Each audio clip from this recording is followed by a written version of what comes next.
where those who perceive truth may strive to make others see. A big, powerful America, and shoot them for what? On that continent, we are trying to forge a new identity for which we need each other.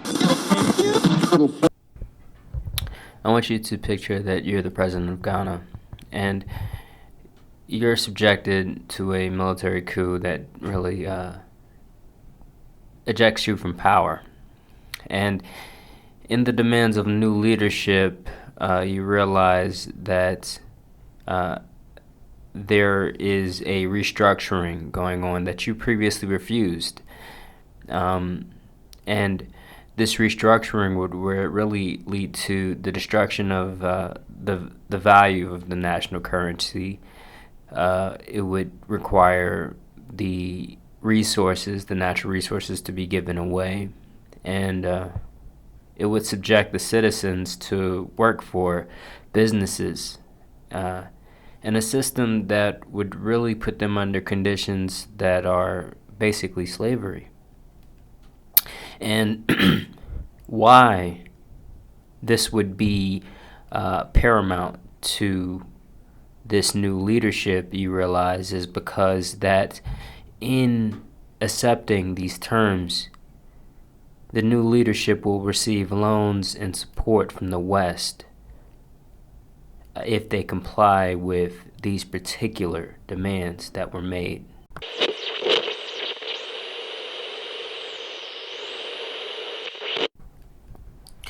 Today we're talking about the World Bank, the IMF, and the Renaissance.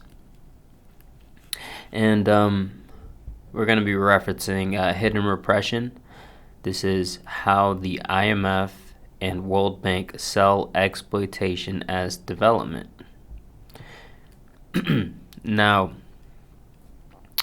I want to be clear here. Really, this is how we evolved. This is the evolution of what we would previously call colonialism, right? The ability, really, what we have here is a system that really allows natural resources to be extracted from other places and develop countries, really foreign countries, and in this case, mainly and mostly, it will be countries in the West, right? So there is particularly America, but also like different nations, of course Europe, but also other places. But this is this book. It was, I couldn't really like get through without really like scratching my head. Like, this is legal. Like, this is allowed in some way, shape, or form is absolutely like insanity.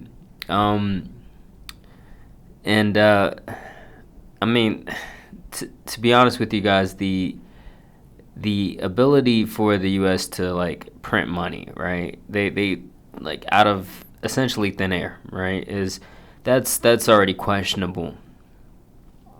But this idea, right, of this power system in play, the people who control that, this is disastrous for the rest of the world. And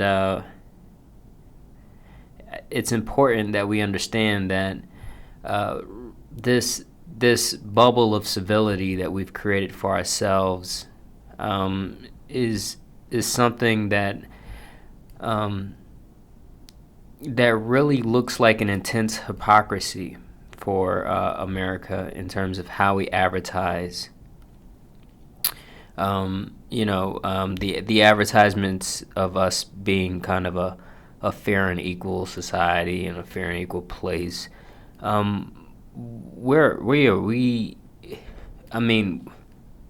We are literally selecting for monsters to lead countries, and this is not this is not really a black and white thing. You know, you give us resources, we give you power. We don't look at like the IMF and the World Bank. They have on none of their demands will they have things like free speech, human rights, workers' rights, any of that. That's not. Those are not in the demands. Those are not what we would subject. What do they call the structural? Those aren't in the structural adjustments that are that are really the requirements for a lot of these places. And this book, like this book really puts it together in a very, very sinister way.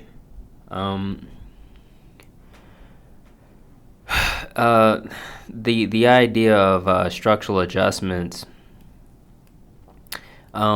This is the shaping that we mentioned in the introduction, right? The shaping of the restructuring of a country, right? To essentially accept what was essentially colonialism, right? So in a lot of places, I mean, when you put monsters abroad and they're corrupt, they'll do whatever, you don't have to necessarily expend your military, your actual military, to do the monstrosity, to take part in the monstrosity. They'll do it, they'll handle it for you, and that it's of course it's gonna cost the money. But I mean, essentially, you'd have to quote unquote develop this place to extract the resources, right? So like, I'm reminded of how in Africa all the roads lead to the ocean.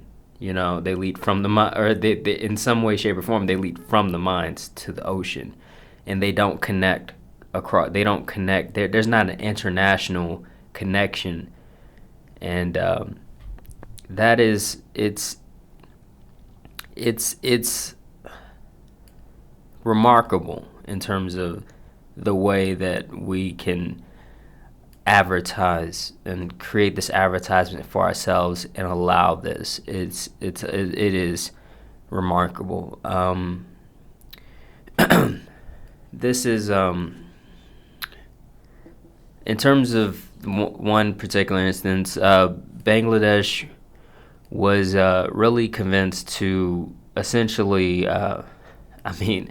to really destroy their particular system of essentially just farmers being able to feed themselves, in a system of really becoming a farmer of I forget what crop, but they focused on this crop and this particular crop, and to essentially become a producer, or to become a supplier for this particular crop. And it's already destructive in terms of wanting one crop versus kind of a more biodiverse actual landscape, right? So the idea of a lot of the diseases and stuff like that, like we use for those that don't know, we use we use fertilizer that's literally poison. If it rains and it goes into a stream or something, we can no longer drink from that stream. And this is what they use to essentially just try to keep this I mean, this is like self-destruction, is pretty obvious, in terms of when you look at it, and it does, like, I think a lot of people need to question our quote-unquote intelligence in so many different ways, in terms of the ranking system that we have now. It is absolutely ridiculous. in Bangladesh, they literally, oh, it's a shrimp farm. So they became a shrimp farm for Western countries. But and the idea was they essentially they prioritize this, right? So I'm not sure if they did this specifically in Bangladesh, but a lot of times what they'll do is they'll structure it in a way to where you will only receive like tractors, or you'll receive you'll only be able to really afford tractors through the government subsidies if you farm so much of whatever crop, right? So the people who continue the system, they won't be able to benefit. They'll probably be there's probably a lot of ways to make sure that they follow and get in line with a lot of what goes on, including just just outright being able to just kill a person.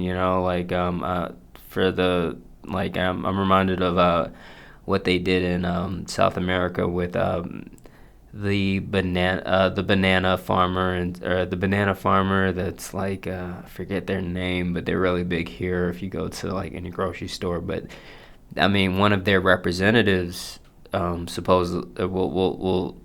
one of their representatives or somebody who was essentially working on to essentially farm bananas for them, they were able to literally kill this girl's parents in front of her, and that was that was life.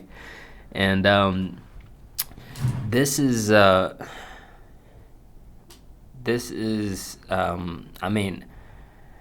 the way in Bangladesh this idea and this system, it was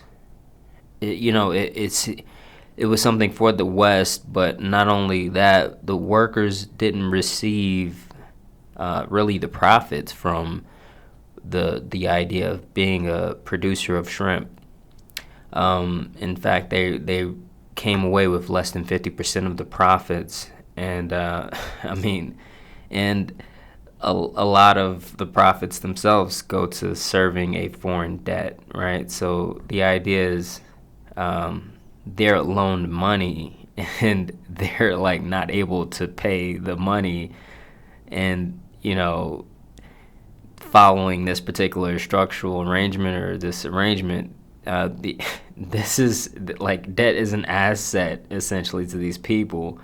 It's crazy because of course you have corporations that are going to make a lot of money, but the people are not going to make that money. And not only will they not make that money, the local government will be in debt, literally in debt to a foreign nation or to a foreign government.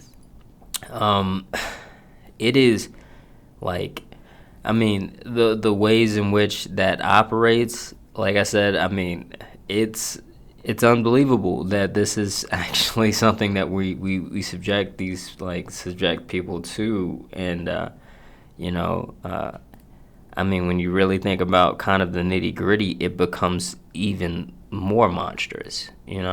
It's crazy. And like I said before, they don't care about human rights. These idea of these structural adjustments. According to this book, they have never even mentioned human rights, which is insane. But they're actually they have a solid trend. They have a solid trend of funding tyrannical governments, and the idea is, of course, when you're when you're going to do something that's unfavorable to the land, you probably have to make sure that the people in charge are going to,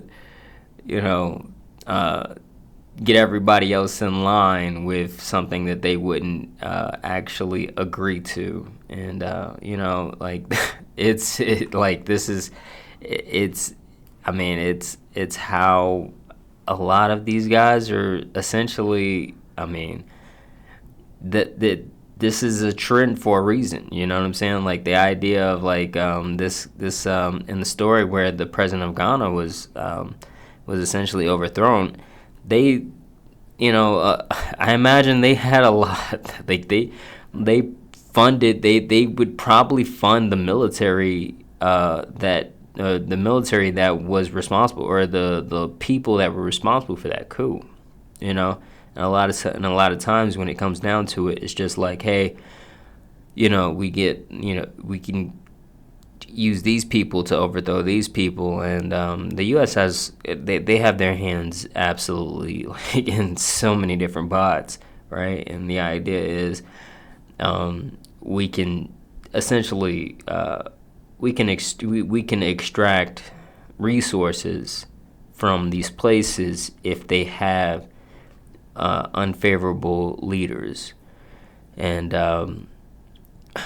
we'll literally do a lot of things. Like we'll do some we'll literally be monsters to make that happen, and fund monsters to make that happen. There's a situation in the I forget what exact country, but in the Middle East where they had like it was they got to a social it was kind of a social engineering, so they understood the society, how the society will react to X or Y, and they were able to essentially stir the pot that way. And, they were really intelligent in how they approached that, and how to cause cultural disruption, and how that could essentially lead to, just people, dictators in charge, literal dictators in charge. And, anybody that doesn't agree, you're the bad guy. Let's make the reports of crime raise. Let's make, or in terms of the way foreigners look at you, we need to smear you in a lot of different ways, and a lot of, just outright what we would call official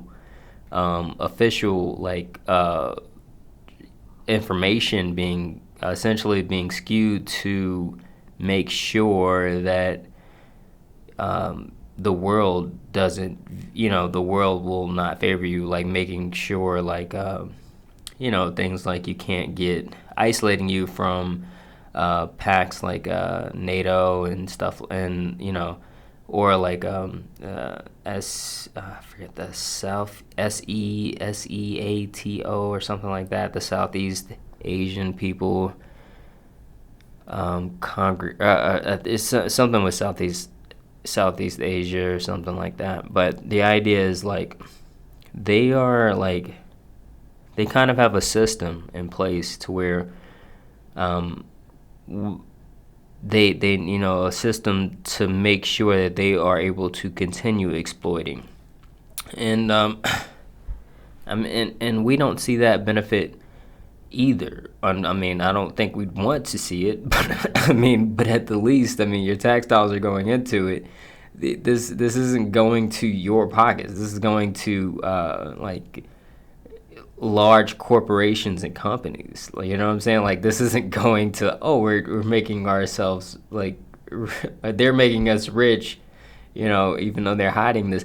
They're not. They're using your money. They're going to make sure that, whoever is the contractor, in whatever place, they get the money. And it is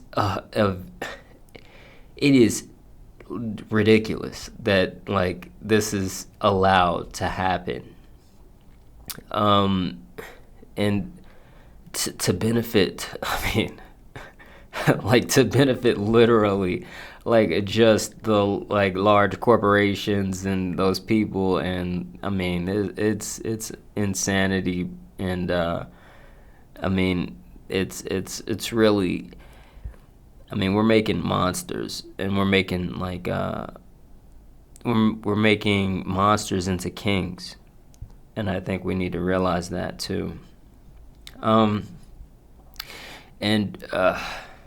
in terms of this idea, these are they create. I'm not sure about the particulars, but apparently these conditions would lead to essentially Vladimir Putin and Russia, and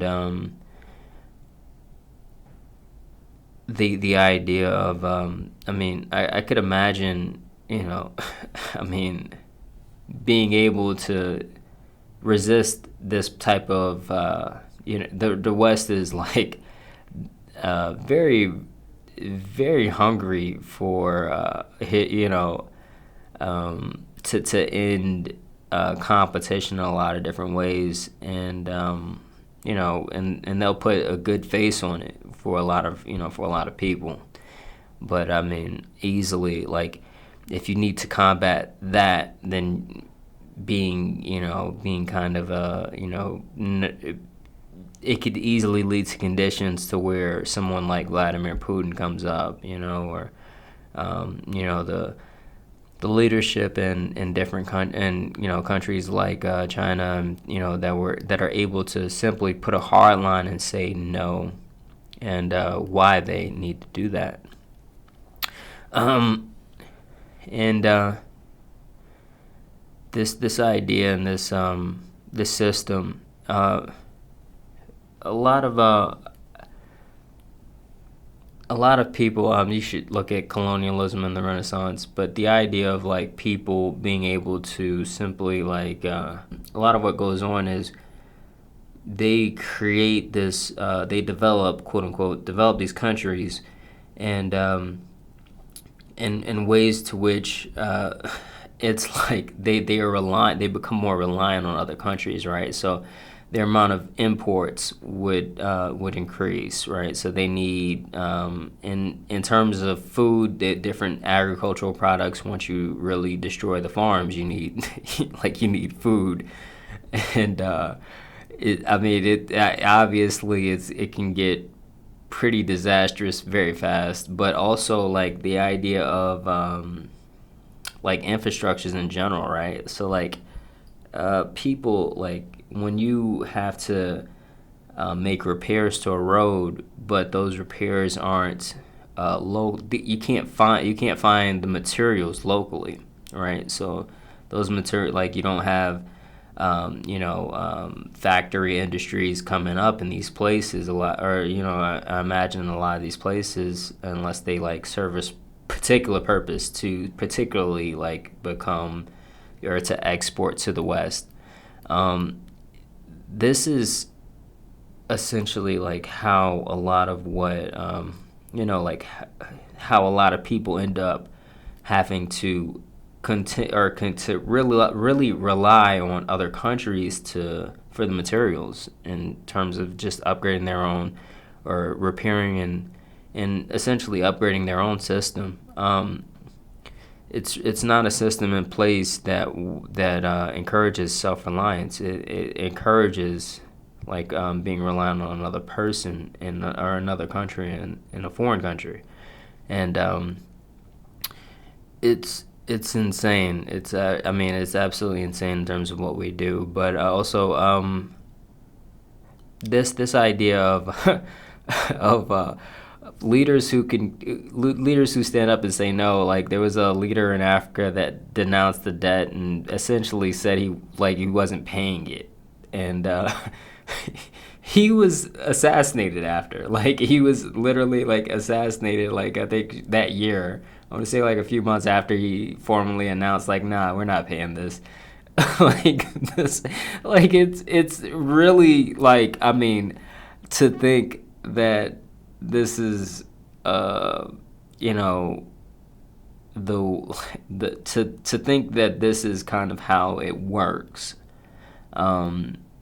Yeah, absolutely. They need some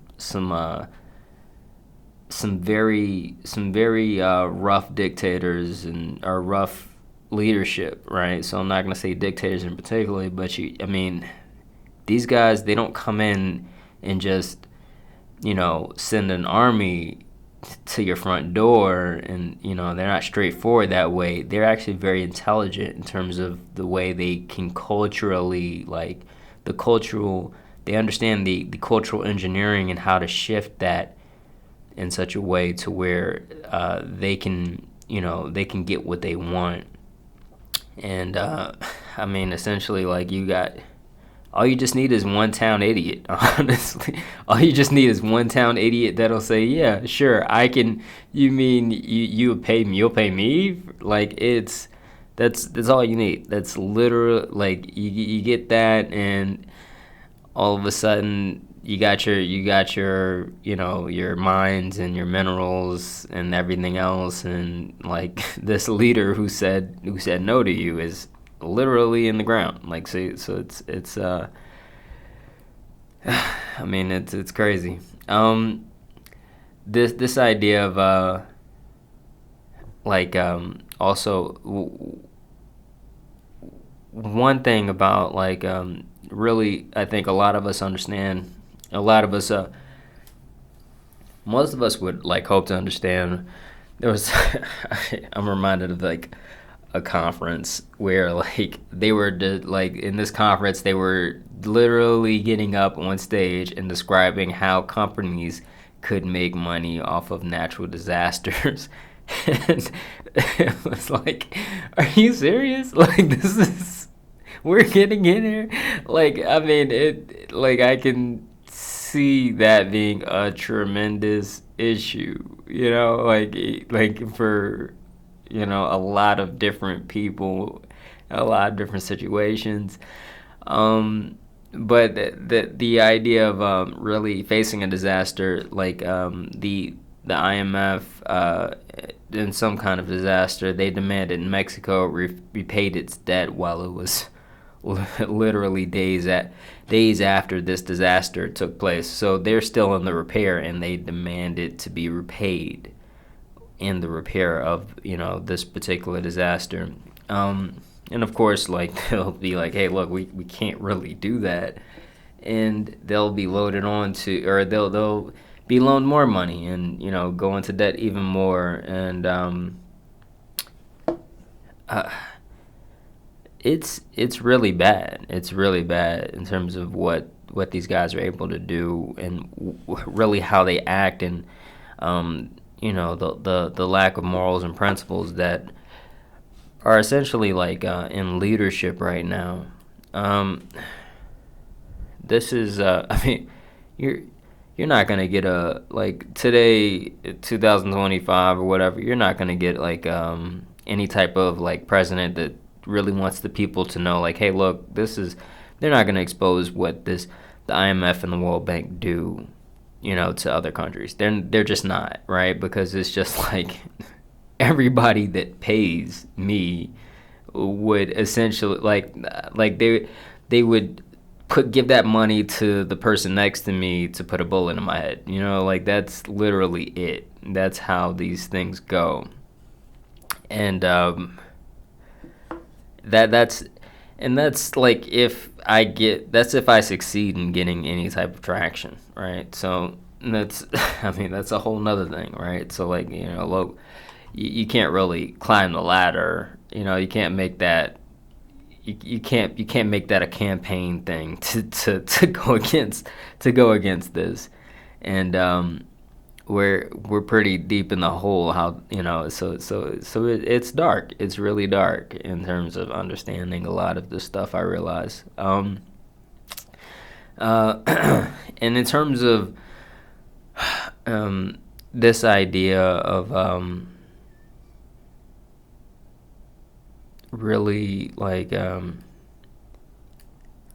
being able to control farming and agriculture. For those that don't know, our politicians abroad, they're essentially just salesmen for people like Monsanto and other corporations like Boeing, for aircrafts and air travel. They're essentially just salesmen for these guys, but so they're baked into the structural adjustment in some way, shape, or form in terms of these people fertilizing the land, and probably where you get your military equipment, and or they bake that in, right? Because they want money on top of money, and they structure the system that way. And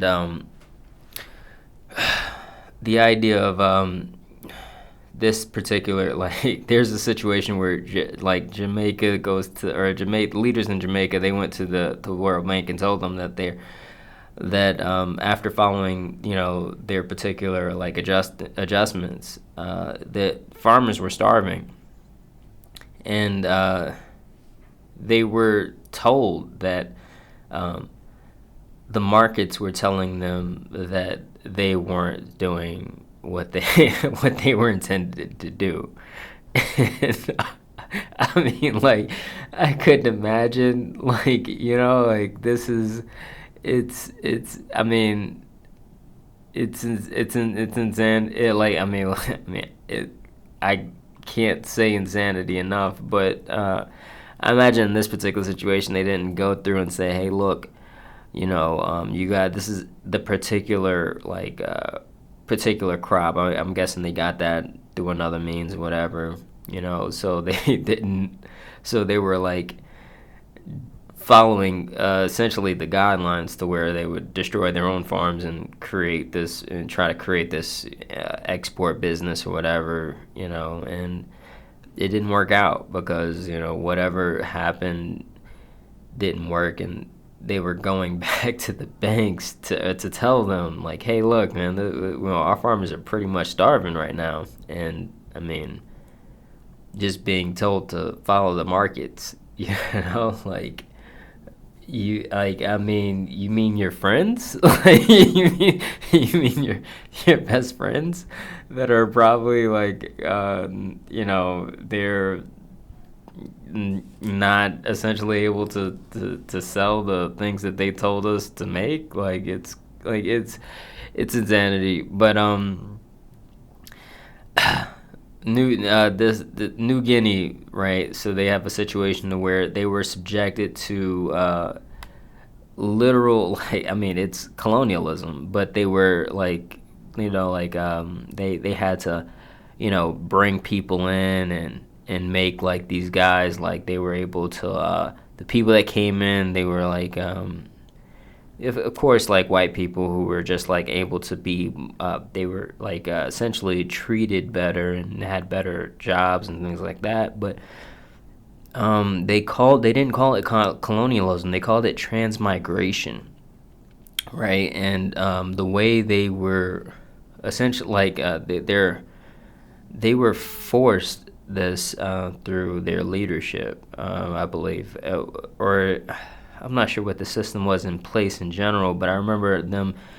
I mean, it was their leadership, but in terms of the actual system in place, I'm not sure about the particulars. But the idea of these guys were literally, like, told, like, hey, look, this is going to be good for us because this will allow us the opportunity to mix with these people in terms of just essentially just, I mean, hey, like, this is going to really, like, lead to, a better population of people, like, if we're able to mix with these people. And it's, I mean, that's how they were sold it. Another situation was where, another area where that was pretty striking was Africa in general. It exports most of its goods, right? So the idea was, if it grew its own food, the numbers that really go into essentially aid for Africa, they wouldn't need foreign aid if they were to essentially just grow their own food. And they're in a lot of cases they're forced not to, right? So, and like I said, these dictators, they're not going to look out. They're not going to, the people who are leading in a lot of these cases, they're leading because they are essentially antithetical to the people. That's why they lead. There's a literal selective pressure for them to accept terms that are unfavorable to the people. Um, and I mean, in terms of with situations like this, like if it would like if Africa as a whole grew its own food, and thinking about how much foreign aid probably goes into Africa, that's pretty it's pretty stark. I mean, it's pretty stark because a lot of people think like a lot of people would assume like, okay, a lot of money would go into Africa because Africa is a place that needs money. You don't realize that like a place like that would essentially, I mean, their food would be they essentially, like, if they were self-reliant, they'd actually be in a much better position in terms of without the idea of these structural adjustments that they're subjected to a lot of the times. And I mean, it's not. I mean, this is like I said. This is not something that's going to benefit. Like, this isn't something that's hidden from us and we benefit from it. This is hidden from us and we do not benefit from it. This is hidden from us and the contractors, the consultants, all these people. They're kind of baked into that idea of structural adjustments, and we're told that we're going further into debt while these people are getting richer. And that's kind of, I mean, it's a very, very stark situation, and I think a lot of people should understand because, I mean, we're in pretty deep at this point in terms of the value of the dollar and how things and the inequality in wealth right now.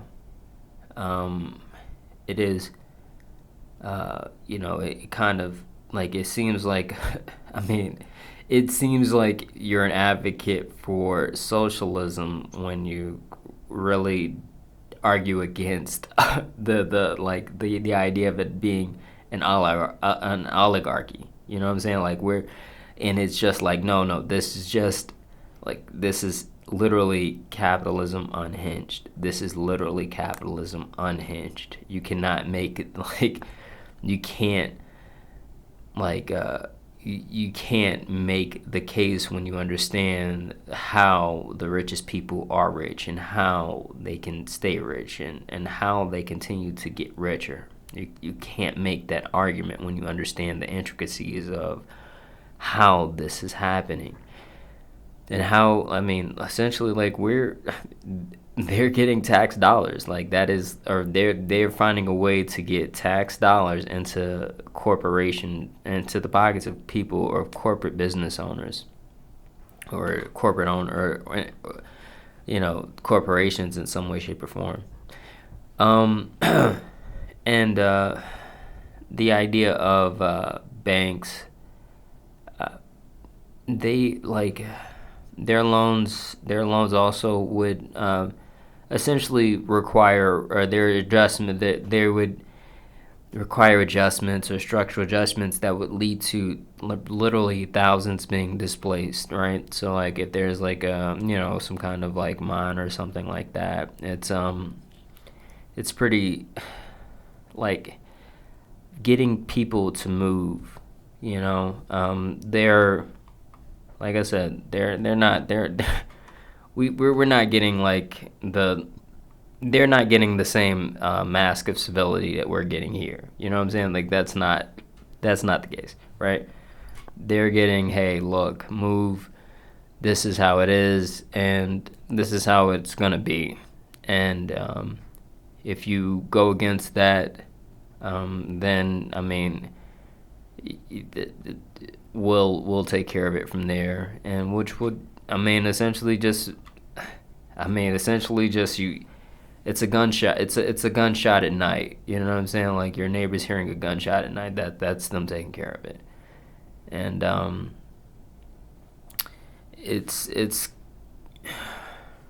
in terms of how we get a lot of the resources, a lot of what props up our everyday lives, I think we should really understand that we won't be able to benefit in the same way, because we don't really understand where a lot of what we are exposed to now, where it comes from. And when we do understand that, I think there's going to be a tremendous shift. That would be a tremendous shift in terms of what we are exposed to and how much of it we're exposed to, because this is the understanding of it would lead to a very, very real and immediate change in our everyday lives.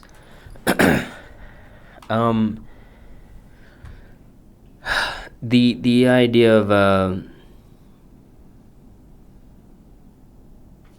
of extracting resources, right? So they've become very good at how they extract resources and how they really get what they want from countries where the people may disagree with them. And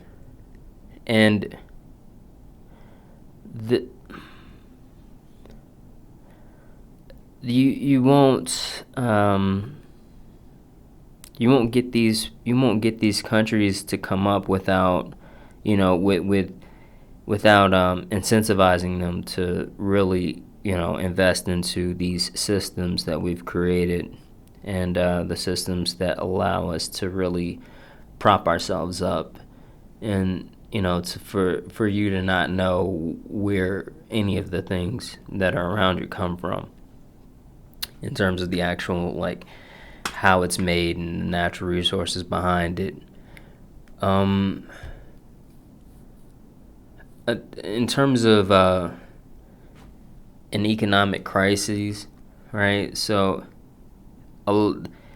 the third world's what we really, we think of, the recession and everything like that. We really don't understand of how much that impacts the world in terms of when we create these systems, but it's actually impacting a lot of people. So, like, our economy has less money, so people, everybody of our trading partners that are really, we'll say, incentivized to trade with us, they will get less, and they will not be, they don't get the same thing, right? Like, they don't get lower interest rates, and they don't really have a system to make sure that banks have more money.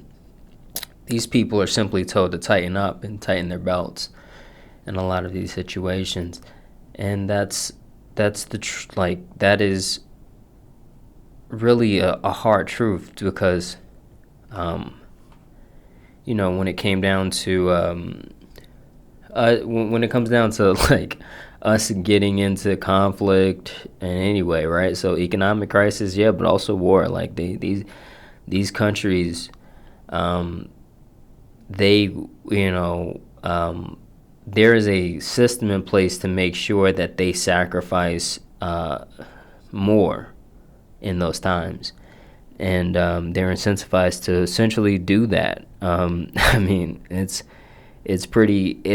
actually how we are. This is when I say prop us up, quite literally, like, this is. I imagine, like, if Africa stopped trading with, or somehow became self-reliant on, they started, like, building their own farms, we would pay a significant price.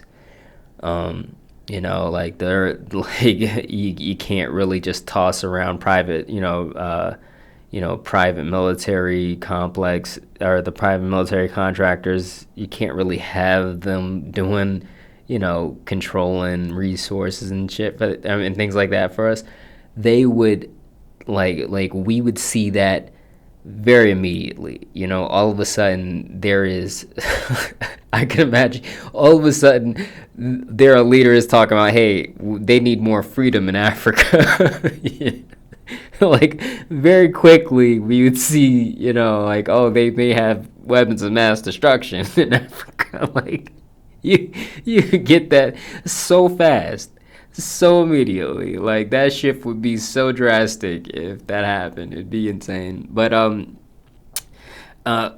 we have to realize that also, like, this idea of this idea of green energy, in terms of like hypocrisy, right? Like imagine we get to where kind of our society is right now.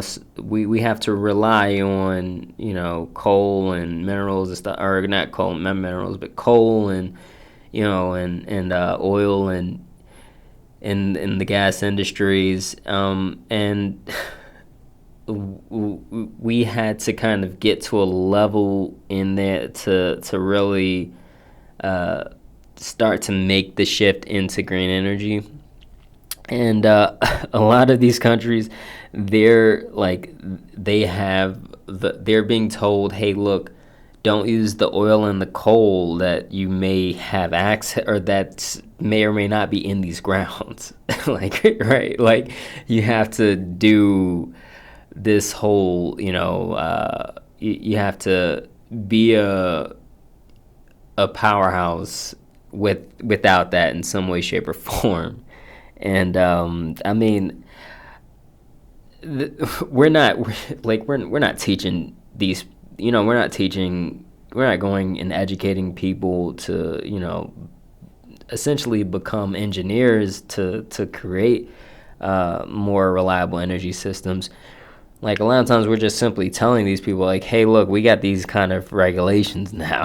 It's just like, oh, it's nice after you destroyed the world with the industrial age, and you're fucking I just couldn't imagine just watching essentially just America just be absolute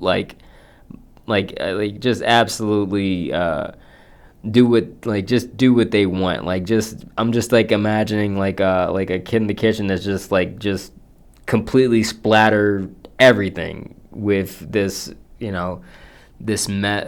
whatever mess in the kitchen, right? So, and then you're told, hey, look, we need you to be we need you to be different. While they are still splattered in this stuff, they are literally still covered in this stuff. We're being told, hey, look, you can't do that though. We kind of have these regulations in place. There's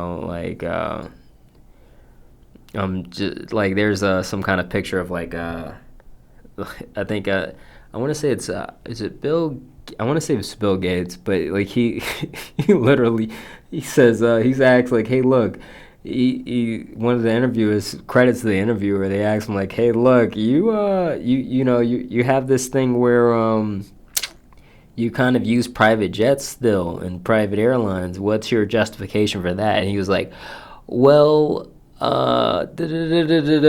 essentially it was he can't I pay to make the world a better place. And it's just it's interesting. It's very interesting. People with money can afford these things, is what you're saying. It's not to get started on this whole I feel like I'm going kind of down a rabbit hole, but there's a clip of Bill Gates where he's just he's asked hey, or I'm not sure what he's asked the question, but he's he's explaining something about how trees, how much carbon dioxide trees can extract from the air, and he's we can do better. We can do better than that. And I was you are. This is nobody's talking to him to tell him, hey, look, you kind of sound fucking. I'm sorry, excuse, you sound insane. You sound literally insane. You sound quite literally like unhinged when you say this. Nobody, like, I just, like, a whole bunch of yes men around you at that point, like, to even think that you can come out and say that is crazy. But yeah, that was sorry, that was a rabbit hole. In terms of this idea of like loaning money, also, like, they loan money to a country to build up a factory, or to build a factory. And what's crazy is they couldn't sustain the factory or something, but they ended up selling the factory to somebody that was foreign to, not a local person at all, but somebody who was foreign. They ended up selling the factory, and not only did they sell the factory, they sold it for like less than half of the actual loan, or the loan that was required. So, I mean, this is, there, like, it was just like, I can imagine, like, building a factory and then watching them get that factory for literally half of the loan. And that's, to essentially drive, like, people insane and mad. Like, that is literally quite it, like, watching that. And this idea in the system that they have, I'm pretty sure a lot of you guys can imagine the IMF is essentially, like, they have a system in place that allows them to shake countries down when they can't repay, right?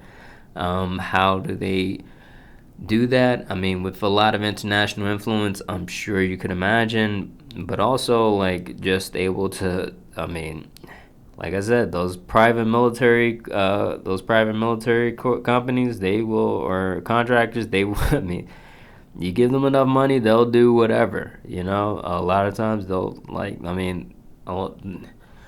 they're not loyal to a person, they're not loyal to the principles, they're loyal to the money.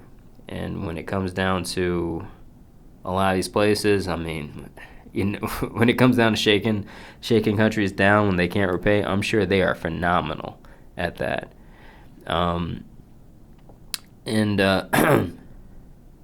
The idea of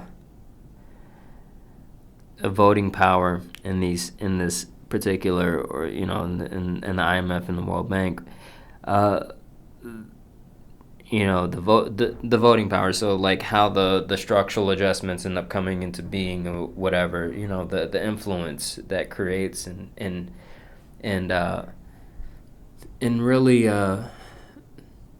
really like decides on what happens. It's not based on population.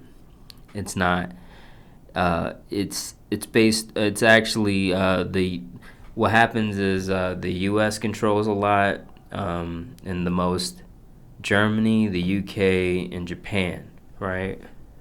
I think there's some other countries in there. I'm not sure exactly, but these people in these countries, they have a disproportionate amount of power to make decisions, and it is, like I said, it's not based on population. I assume it's based on military power in a lot of cases, like, this is where we're at now. These guys are, these particular companies, these particular countries, I call them companies. So, what's it called? I think they call it a Freudian slip. I don't know, but the idea of, like, these guys able to influence, have disproportionate amount of influence in these particular cases. This is what really makes the world, like, gain their understanding of us, right? So that, I don't think people necessarily hate Americans. They just really have an understanding of us as really being absolute idiots, and it's kind of a situation where, like, when they experience the American person versus the difference between when they experience the American military in any way, shape, or form. So whether that be some, the difference in terms of the understanding of the world, I think, is really what creates that understanding of us in general, right? And I mean, we really gotta understand. We really gotta, like, that understanding is so important. Like, it's very, very.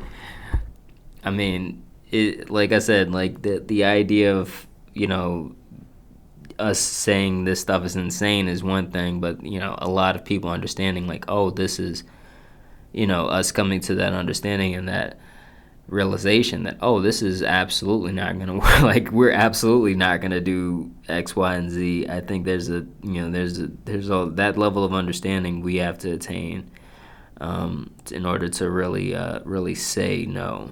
Was it who was it who said the warning about the military-industrial complex and how only an informed populace can essentially stop them?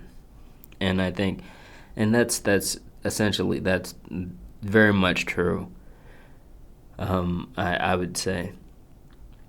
One of these, like, I think it was somebody. I think it was, I forget who, but they said, I think it was some kind of leader in the World Bank. They said countries don't go bankrupt. That was a quote from them. Countries don't go bankrupt, which is, I mean, absolute genius if you're like an evil, like, madman. Like, this is exactly what I'd expect the leadership to look like. But the idea of countries not going bankrupt, you can exploit them endlessly, and it is like common practice for a lot of these people. And this idea of kind of the people who can say things like that. Of course, they would depend on corrupt leaders in a lot of cases. And we talked about how there is no trend regarding the World Bank and World Bank's involvement in any country and human rights, but also in terms of, like, quality of healthcare as well. And I mean, that's putting it nicely. If there's any correlation, if there's any relationship between the World Bank involvement in healthcare, it's the people experiencing more problems based on the system. And that is, I mean, in terms of what we do, how we do, I think there's I forget exactly which one this is, book this was, but they were talking about how, the idea of healthcare and development, and how that idea is, like, really propping up when we develop countries. People experience healthcare in terms of our system now, right? So they have the for-profit healthcare system, and how they create a system to where, like, if you have more money, you have access to more health care. And it is, it's going to cause a lot of pain and suffering for a lot of people. Now, the idea of really these guys are the IMF and the World Bank, in terms of the Renaissance in general. I think we need to realize something and hold these people accountable to the idea that they are responsible for the criminals that they essentially prop up, and to do some very monstrous things. And in terms of the Renaissance in general, I would like to personally see these people held accountable and directly accountable for that. And that could be a number of ways in which that takes place, but the current system that we have now of kind of just smacking people and corporations on the hand when they do wrong, or when they are white collar and they essentially do things that lead to very monstrous things. That is, I don't think that'll do. But in terms of understanding and having that to where these people are held accountable on, for a lot of what they do in terms of the havoc that they wreak internationally. That's very. I think we need to understand that, or not understand, but we need to essentially act and have these people held accountable on that stage. The U.S. had I forget the international agreement that we pulled out of. Particularly, like, we made it like we got real bullyish after kind of the war on terror abroad, and we weren't really like there was a. We had to ignore we outright deny, or we outright kind of denied the kind of the international justice system before that, but we kind of stomped on it with that idea of our fight against terror, quote unquote, right? So that's in terms of what holding accountable. I think a lot of our leaders, like, we can't really, we don't have a dependable structure for leadership. We don't have that. And if we did, then these guys would face real consequences for what they've done. In terms of the leaders of the IMF, the people who've decided, who had decision-making power with this idea of, the structural adjustments and, not having any relationship to human rights or healthcare for a general populace, and in fact being very appealing to people who were essentially, just the wrong people, very much, like I said, monsters abroad, and what they're able to do. They'd face very much real consequences for that, and they should. And this I could be. I really want people to understand that this intro story of, the intro story with Ghana and that particular military coup, that's one thing. That is one thing, and that is one thing out of many, right? And out of many situations, in a variety of situations, right? So it may not be a military coup in another country. It may be something, some other form that leads to leadership being controlled in some way, shape, or form. But when you have this much, when you have this much interest behind people who have this much money, it can really, really lead to very, very dark places for these people and abroad. And essentially, like I said, our image abroad needs to be kind of rehabilitated, right? I really like this idea of a Renaissance, really coming behind that understanding of really the people, because like I said, our advertisements are phenomenal, right? Like freedom for all, justice, and looking for essentially a place for everyone to have this opportunity in ways, shape, or form, right? So being the land of opportunity, and I think a lot of us need to that element of what real opportunity looks like, the transformation of kind of our society now, and essentially being able to have that realized abroad. I think it leads to a better world in general, right? And the idea of a lot of what takes place abroad, I think is important to say, like China's like starting to kind of get abroad, and they don't place the idea of structural loans on people, but the thing is, they don't have a they don't have a track record for really prioritizing human rights either, right? So they're abroad. There's situations in Africa where they're like helping.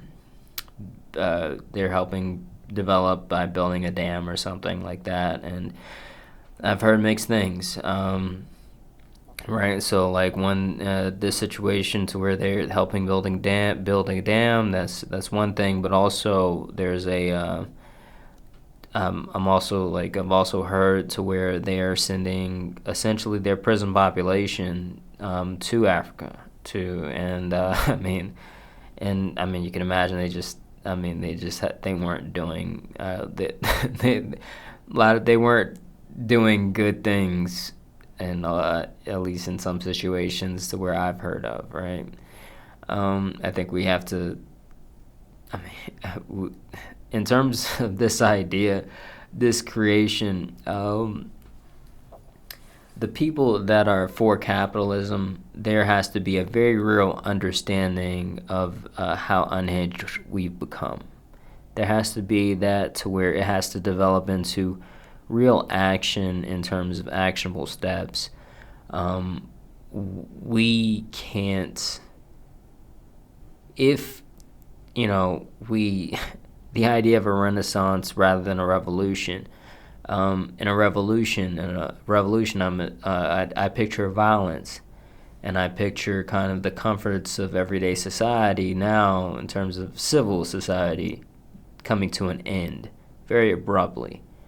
And the idea here is that a lot of people don't quite have that understanding. They think it's going to be, oh, me and my friends are going to get together in a basement and we're going to decide the new system. And that is, when it comes down to if it dissolves, or if it devolves into violence, that will very likely not be the case. If so, it won't be the case for very long.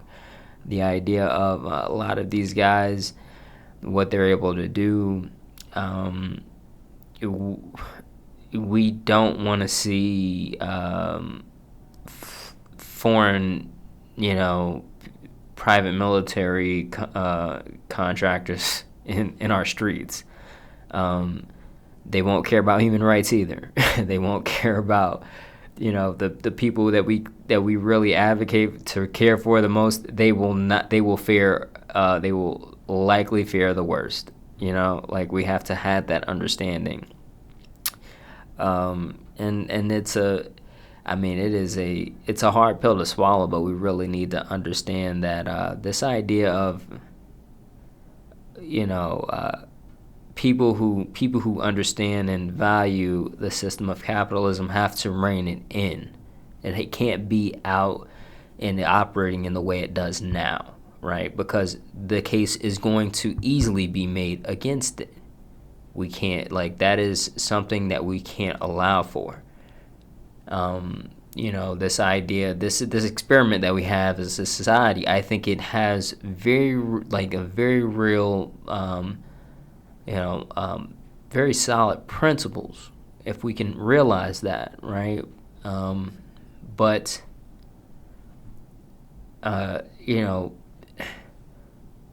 being a competitor of what we are now, the system that we have in place now versus systems abroad, it is the people will realize that our leadership, they will come to the conclusion that they're better than our leadership, because in a lot of cases, to where no matter how much of a veneer we put on, the emperor has no clothes. They'll come to that understanding, and that'll be very real for a lot of people. Now, another thing is Bitcoin, and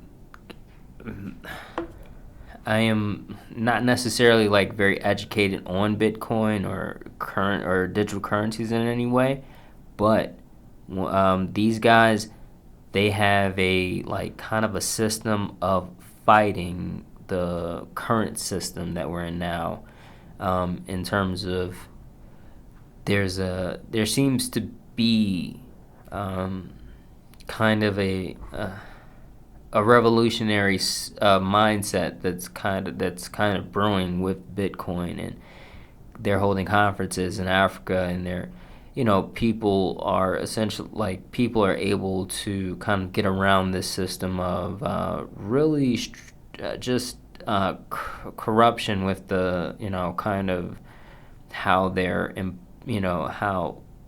structural adjustments are imposed on any civilization or any group of people, and they're kind of tackling this, right? So they're kind of talking about what we'd really like for them to hear, right, in terms of what could happen, or what what really bending the knee really is in a lot of these cases. And I think they're exposing a lot with these conferences. Like I said, I'm not like knowledgeable on Bitcoin. I've heard good things about Bitcoin. Digital currency, I think, is another thing, and I think it's kind of like, I mean, you got some pretty shady stuff going on with digital currency, the digital currency world in general. But I think, from what I hear about Bitcoin, may be kind of in another tier in terms of understanding and the possibilities that it could bring about. And with that being said, this is the IMF, World Bank, and the Renaissance. And please like, share, and subscribe if you're on YouTube, and subscribe if you're listening to this. And I really hope to see you soon. I'll see you next time. Thank you.